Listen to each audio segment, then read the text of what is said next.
If you put the hormone on the skin, it does not show up in the serum. There have been several trials. Dr. David Zava did the first one, very extensive trial. There was another one done in Israel, and then I'm about to publish one where we paid for the study ourselves. We did not allow any grant money.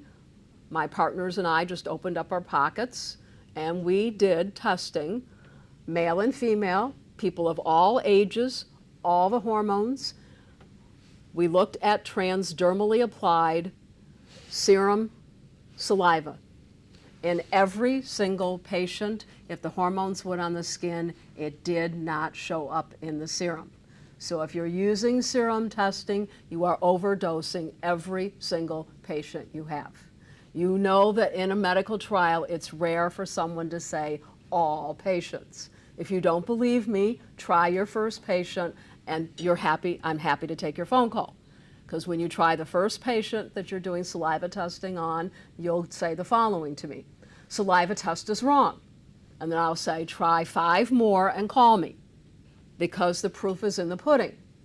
In my career, I have looked at 80,000 saliva tests.